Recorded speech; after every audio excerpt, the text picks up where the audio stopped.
I'm very tired of preseason and I need regular season basketball, but I do think it's fun and it's NBA basketball and it's new, of course, but I do think there's legitimately some things to take away or at least glean a little bit from preseason. And I'm going to go over 5 observations that I had while watching preseason, some games live, mostly highlights though. So this is mostly for fun. And sub to the channel. We're on our way to 4K. I really appreciate all the support lately. Number one, has Quinn Snyder finally saved the Hawks? Literally forever, people have been asking, like, try to playoff ball, get him in in an offense that lets him move. And who knows how much of it is a Trey problem or a coaching problem or a scheme problem. But there was some cool stuff in the preseason from Quinn Snyder where using Trey as a screener is great. This play doesn't go perfectly, but point being, using Trey, given his shooting gravity as a screener, these defenders have to stay attached because freeing him even a little bit is dangerous is a great idea to open up cutters. And if Trey is a willing screener, that's a big thing, as well as this little sprint zoom pin here to get Trey off of movement again. Instead of Trey just attacking from the top, it's going to be Trey attacking from the top with a full head of steam, getting downhill and just wide open. And I think a big key of this offense is going to be Jalen Johnson, who Trae Young hasn't really ever played with another really good passer, at least to my knowledge, or at least of my memory. I could be forgetting someone. But Jalen Johnson is legitimately awesome passer, and especially at the 4 spot. Like, Herder was a pretty solid passer. Murray is okay. Capella and Collins, the other bigs, never did too much as a passer. Did Horford and Trey play together? I don't think so. But point being, Jalen Johnson can do either. He can roll here, and this is a beautiful Quinn Snyder set. Getting literally all 5 players involved. First, we have option 1, which is just like a quick double pin. And if that isn't open, or if that's just not the play, we get a quick little give and go pitch into a ball screen. All of this pre-screen motion buckles the help. We have Bogdanovich lifting back up. We have kind of like a strong side hammer type of action. No, it's not really. This is like a deep cross screen into a 3. The help occupied by this action, and nobody's contesting that lob. It's really beautiful stuff that is all 5 players working together in a scheme, and having a passer like Jalen Johnson with crazy vision and the ability to pass at all kinds of angles. Look at him manipulate the defense here and do a little lefty flick. Like, he opens up so much for their game, as does AJ Griffin, who I think maybe you can approximate some of the Herder stuff with less passing, more on-ball scorer, because they really do miss Kevin Herder. Sadiq Bey and DeAndre Hunter and whoever else they had at wing just isn't really cutting it in that role. But Griffin's handle is so good. And this was a thing that was always a thing for him going back to high school. Even when the handle was raw, the flexibility, the explosion. And you can see it here with the handle refining.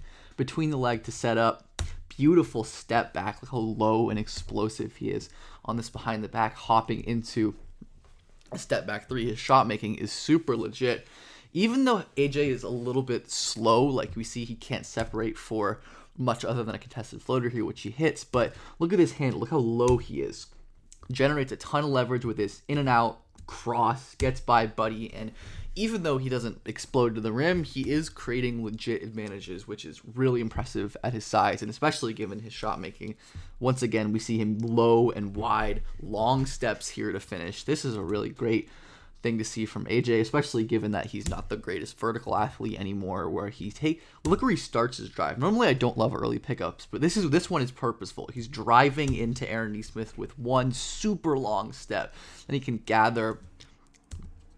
get great leverage here and evade the shot blocker. And overall, I think the Hawks offense is going to be really fun to watch this year. Obviously, hopefully with Trey. I don't believe Trey played in this game. But all of their other pieces are honestly kind of the best that Trey's had in a minute, maybe in terms of fit and coaching. So I'm definitely excited to watch the Hawks play offense this year. Number 2, we're going to talk about Scoot Henderson. On my Patreon, I did a more extensive breakdown of one of his earlier preseason games. But overall, he looks really, really good.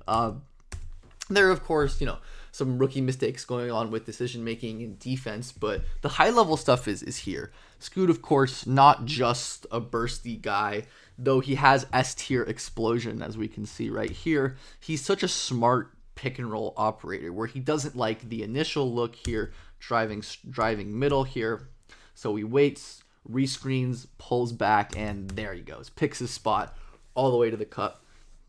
Finishes with the little scoop very impressively, and nobody is going to be able to stay in front of Scoot. I mean, he has ridiculous burst. It's not quite on the level of someone like Jaden Ivey or Amen Thompson or De'Aaron Fox, but it is up there, certainly, if not the same, where that plus the strength, the shoulder lowering for leverage, and then great dump off to a cutter right there.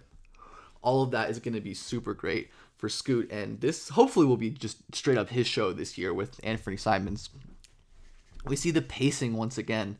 Scoot doesn't just burst straight to the rim like a lot of young players do. Rather, he's patient. He's changing speeds here, explodes, Euro step, finish with the right hand with the beautiful reverse. And the decel, the Euro steps, the finishing, and the scoring craft all look great. And the jumper is looking pretty decent too from what I've seen. I don't have the numbers on me either, but it's enabling him to attack closeouts like this, where if defenses are actually closing out to Scoot even a little bit, there's not going to be much you can do given his burst and ability to win from a standstill. When defenses are rotating at him, there's not going to be much. And this little floater range is great for Scoot. He's an incredible mid-range shooter, and I loved some of the stuff they did to get him mid-ranges. Of course, the catch and shoot, looking smooth, looking solid. That's important for him, but not critical this year. And Scoot, even though this play didn't work, I love this like elbow get action to really take advantage of his mid-range scoring, where obviously eventually you want to be spacing these to three, but I really like getting Scoot in these elbow pick and rolls. But yeah, Scoot has looked really awesome, and overall, if I were a Blazers fan, I would be very excited. I think Scoot is going to be like a high impact scorer year one on pretty good efficiency with legit passing, even if the defense is probably going to be bad. But I'm very excited to watch this Blazers team, and Scoot, and the preseason I think has definitely given auspicious signs for his future. Number 3, this is a cool one, Jackson Hayes. And I haven't watched a ton of the Lakers outside of this game, but he was really phenomenal against the Bucks. And basically all of the Jackson Hayes flashes over the year came into fruition, where he used his speed to blow by Robin Lopez on the perimeter in a dribble handoff set. Has not found much success in the league due to issues with decision making and overall feel, I would say, and some touch limitations too, which is kind of weird given who he was in college. But he looked great. A little bit overly jumpy still, but the length, the explosion, sometimes the size can just be too overwhelming, where even if he probably should not be jumping at Connaughton's laydown, but he's able to finish that play with a really impressive block. This was probably the most impressive play, maybe of the preseason. I don't know. I don't know about that, but at least on the top of my head, where we see Hayes start this possession with good, sound pick and roll defense, stunting at this ball handler, forcing him to pick up but not overcommitting. And then when Hayes immediately recognizes Portis wins, he beelines for the rim, meets him there. Just ridiculous coordination, athleticism. Hayes was cool in transition as well. Nice pass out. His mobility has always made him a dangerous transition player. And pick and roll defense like this is not something that has been consistent throughout Hayes' career. There have been incremental improvements for sure, but not like this. Sitting down in a great stance, feet are moving, hips are swiveling, pins this ball off the backboard.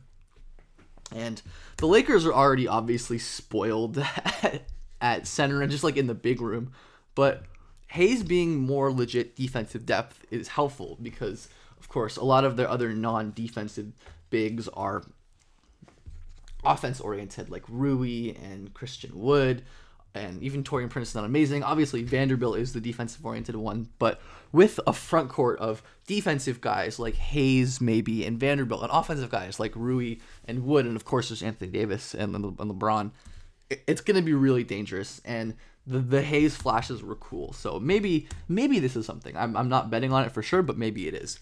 But something that I'm much more confident in being something. Number 4 is Julian Strawther and his perfect fit with the Nuggets offense. I said this on draft night. I loved this pick. I think Strother ran this same kind of like off-ball motion DHO pin offense at Gonzaga. It's what he does best. He is an off-ball scorer at heart at 6'7", and that's what he does. He shot the ball like crazy in the preseason, but he is a really great shooter. Shooting over contests, can legit sprint off of movement. And let's look at all of the ways that Denver is using him in this game, or in these clips, where we see him just running a DHO like freelance two-man game here with Zeke Naji. DeAndre Jordan sets him like a really wide, deep pin for him to just sprint into a three there. And this defender, I believe that's Chimizi Metsu, just did not do anything there.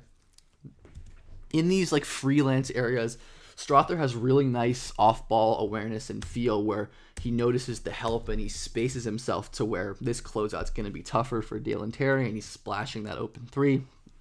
We see another really classic Strother set running him off of this kind of curl-ish looking pin down where initially he flares for the three, but he doesn't like it. Desumu closeouts really hard, and Strother is able to use his strength and his touch. He has immaculate floater touch. That's one of his best skills for sure, to get wide open. We see another wide pin into a pick and roll, and it's really cool to see that Strother isn't just a pure like off-ball shooter, cutter type, where he really can handle a little bit. Where this first option, just getting a jumper, or if he wanted a curl, we see him go for the flare back again, isn't there. He can immediately flow into a weak side pick and roll with DeAndre Jordan and dribble into a floater. He's not like an incredible passer or anything, or an incredible handler, but at his size and touch level, he doesn't need a ton of passing as well. I love this Chicago pistol action to get Strother going downhill, and he isn't the burstiest guy in the world, but the fact that he plays in an offense that creates off-ball advantages maybe more than any other one in the league, like he's never going to have to win one-on-one. He's always going to have a running start. He's always going to have a screen. He's always going to have a tilted defense. And even in year one, I think Strother could legit be impactful. Obviously, again, this is just preseason. He's an excellent cutter as well, and I'm very excited to see him play more with Jokic. But I think Strother is probably going to find a legit role on the Nuggets this year. Of all of like the random fringy young wings they have, whether that's guys like Peyton Watson or, I mean, Christian Brown, I think is like a tier above, like whether that's Watson or one of the rookie, or like Justin Holiday or one of the rookies, and Pickett or Tyson. I definitely think Strother is the most likely to actually make the rotation and have an impact. And it's more than his hot shooting. It's the way that he can like fit into the offense. He can run the Michael Porter Jr. role kind of. He can approximate even Jamal's role at times. He can approximate what Bruce Brown did last year. And I think because of that, Malone is very quickly going to latch onto him. And if the defense is like at least passable, that's the main issue with him. I had at least coming out, where his defense is just not very good. He's slow-footed, struggles to stay in front of guys, awareness, feel, all that, not great. But the offense might just be too enticing. But very excited for Strother. And the final observation, which is less of an observation and more of just something that I enjoy, is point Talen Horton-Tucker, where the 360, I forgot about this clip, where the Jazz like starting PG spot seems to be very wide open. They don't really have a true point guard. Like Clarkson and Sexton are more scoring types. Dunn is defensive oriented, and THT is just, well, I don't know. He's THT, but he has improved a lot over the years to become a legitimate defensive player. But the handle and the passing are really interesting. As look at him change pace with bursts, get all the way to the rim. He struggles to get easy shots, which is he's one of the most aesthetically pleasing finishers, as we saw with the 360. But I think part of that is because of how many difficult situations he gets himself into, but not right here, as he easily bursts by the defender there for a layup. And this was just a beautiful spin move into layup over Nick Batum. He's going to be quicker than a lot of these like bigger players guarding him. And despite the fact that he's like 6'2" in socks, his wingspan and his strength allow him to play so much bigger than his actual size. I'm really curious about the Jazz offense overall with all of their giant players, presumably starting Collins, Laurie, and Walker like they did in the preseason. But I think THT could be a legit part of it, whether or not it's like as an actual starter, which I would lean probably no, more likely as like a quality rotation piece in the spot starter in the case of injuries or guys playing poorly. But those are some random preseason observations I had. I cannot wait for the actual season to start.